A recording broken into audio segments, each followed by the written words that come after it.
నా పేరు మహారాజ్. మీరు చూస్తున్నారు 'మహారాజ్ మోటివ్' ఛానల్. ఈరోజు మనం 'ఆదిపినిశెట్టి' గారి 'శబ్దం' గురించి మాట్లాడుకుందాం. అవును, ఈ మూవీ దాదాపు సంవత్సరం అయిపోయిందనమాట. సంవత్సరం తర్వాత ఓటీటీలోకొచ్చింది.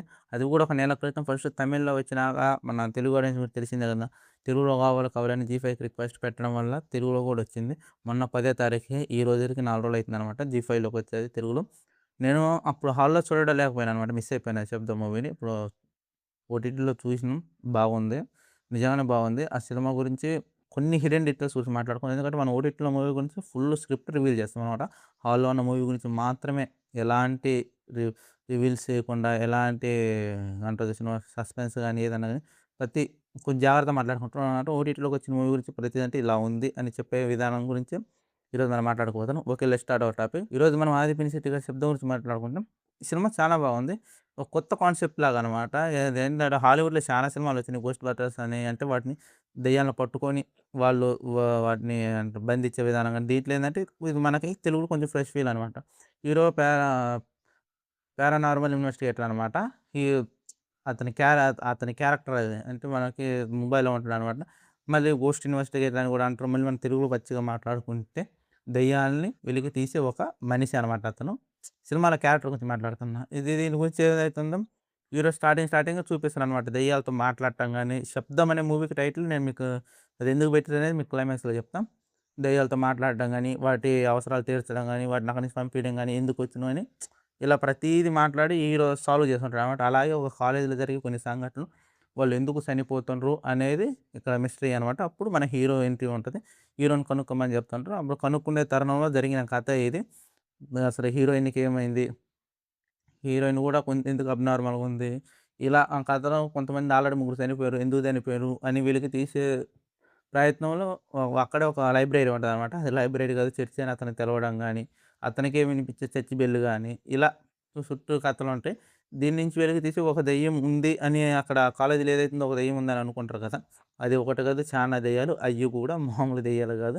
ఒక హ్యాండిక్యాప్డ్ దెయ్యాలు. అంటే మామూలుగా నడవలేని పరిస్థితిలో, సరిగ్గా మాట్లాడలేని పరిస్థితిలో ఉండే దెయ్యాలు అని హీరోకి తెలియటం. ఇలా మొత్తం కాన్సెప్ట్ రివీల్ అయితుంటదనమాట. నేను మీకు ఈ స్టోరీ గురించి చెప్పడానికి ఏందంటే ఇంకా సస్పెన్స్ ఉంటది. ఇంకా క్లైమాక్స్‌లో ఇంకా సస్పెన్స్ ఉంటది. చాలా సస్పెన్స్‌లుంటాయి. బాగుంటది సినిమా. నాకైతే బాగా నచ్చింది. ఇది నేను మీకు సగం వరకే చెప్పి ఆపేసిన. మిగతాది ఇంక అన్నీ చెప్పకూడదు కదా! అసలు సిమ్రాన్ గారు ఉంటారు. సిమ్రాన్ గారి క్యారెక్టర్ బావుంటది. సిమ్రాన్ గారి క్యారెక్టర్ ఏంటిదంటే ఈళ్ళందరికీ తను మదర్ తెరెసా లాగనమాట. మూవీలో కూడా చెప్తారు ఒక మరో మదర్ తెరెసా అని. మదర్ తెరెసా లాగనమాట. వాళ్ళందరిని అడాప్ట్ చేసుకొని వాళ్ళందరిని పెంచే విధానం అనమాట. తిను సిమ్రాన్ గారి క్యారెక్టర్ తనెలా చనిపోయింది, మళ్ళీ ఎలా బతికి వచ్చింది అన్నది సినిమా స్టోరీ ప్లాట్ అనమాట. మీకేదైతే చెప్పినో ఈ సినిమా కొంచెం కొత్తగా ఫ్రెష్ ఫీల్ ఇస్తది. దీంట్లో హైలైట్ మాత్రం ఆ సౌండ్స్, మ్యూజిక్ అబ్బా! చాలా బాగా అనిపిస్తది. నేను ఇలాంటి సినిమాలు చూసేటప్పుడు చాలా వరకు ఇయర్ బడ్సే పెట్టుకుంటా. ఎప్పుడన్నా అవైలబుల్ లేకపోతే తప్ప పక్కా మీరు ఇయర్ బడ్స్ పెట్టుకొని చూడండి. సినిమా నిజంగా ఫ్రెష్ ఫీల్ అయితరు. సినిమా స్టోరీ కూడా బావుంది. దాన్ని ప్రెజెంట్ చేసే విధానం కూడా బావుంది. కొంచెం ప్రతిసారి చెప్తుంటా కదా! కొంచెం అక్కడక్కడ లోసుపాట్లు తప్ప సినిమాను కొంచెం కొత్తగా మార్చడానికి చాలా వరకు ట్రై చేశారు. నాకైతే నచ్చింది. మీకు కూడా నచ్చి ఉండొచ్చు. ఎందుకంటే 4 రోజులు అయితుంది ఓటీటీలోకొచ్చి. ఒకసారి మీరు కూడా ఒకసారి జీ5లోకెళ్ళి లుక్ ఎయండి. నిజంగానే ఈ మూవీని మిస్ చేసుకోవద్దు. ఎందుకంటే మనకి లిమిటెడ్ వెర్షన్‌లో తెలుగులో వచ్చింది కదా! ఏమో ఫ్యూచర్‌లో కూడా తీసేయొచ్చు. అంటే వ్యూవర్స్ ఎక్కువ రాకపోయినా కూడా ఒక్కోసారి తీసేస్తుంటారు కదా! అలా కూడా జరిగుండొచ్చు. పోన్లే 4 రోజులు అయితుంది. ఒకసారి లుక్ ఎయండి. నాకు బాగా నచ్చింది. ఒక ఫ్రెష్ ఫీల్ కూడా ఇస్తది ఈ మూవీ. ప్రతి సినిమా ఇది వైశాలి మూవీస్ 'ఆదిపురుష్' కొంచెం వైశాలి మూవీ ఎలాగైతే థ్రిల్ ఇస్తదో ఇది కూడా అదే టైప్‌లో ఉంటది. కాకపోతే అంటే ఇది టోటల్ డిఫరెంట్ కాన్సెప్ట్. కొంచెం కాన్సెప్ట్‌కొచ్చేసరికి ఏందంటే కొంచెం అక్కడక్కడ కొంచెం కొత్త కాన్సెప్ట్ గదా! దానివల్ల ఏందంటే అక్కడక్కడ కొన్ని లొసులుబాట్లు ఉండటం గాని, ఇంకొకటి మెయిన్‌గా హీరోయిన్ క్యారెక్టరైజేషన్ గాని, కొన్ని మనం స్టార్టింగ్ చూపియడమే మళ్ళీ మీకు చెప్పినా కదా! నేను 'శబ్దం' అనే దానికి రివ్యూలు అని చెప్తాను. ఇట్లో బ్లాక్ మ్యాజిక్ గురించి కూడా ఉంటది.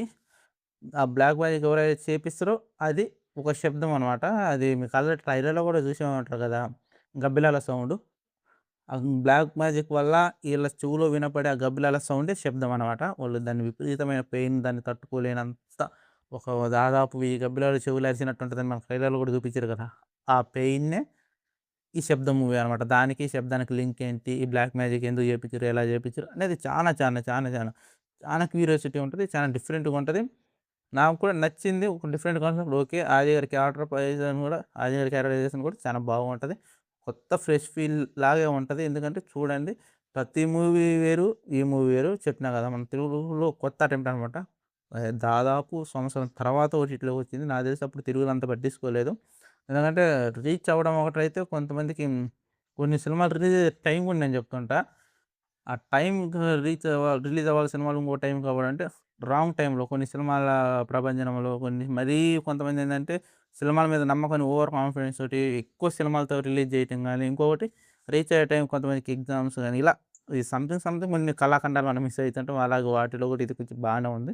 బెటరే. మనం కొంతమందేందంటే మంచి టైం రీచ్ అయినా కూడా కొంతమంది దాన్ని జనాలు చూడకపోవడం గానీ, డైజెషన్ చేసుకోకపోవడం ఇలాంటి వెసులుబాట్లు జరుగుతూ ఉంటాయి.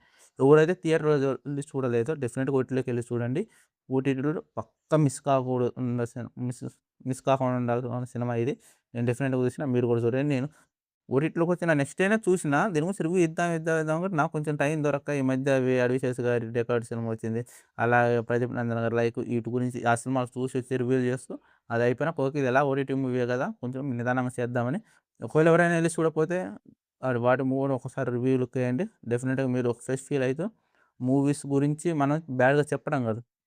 మూవీస్‌లో ఏముందో చెప్పడం మాత్రమే మన ఉద్దేశం. ఓకే. ఈ వీడియో ఇంతటితో ముగిస్తాం. ఒక వీడియోలో కలుసుకుందాం. అంతవరకు బాయ్.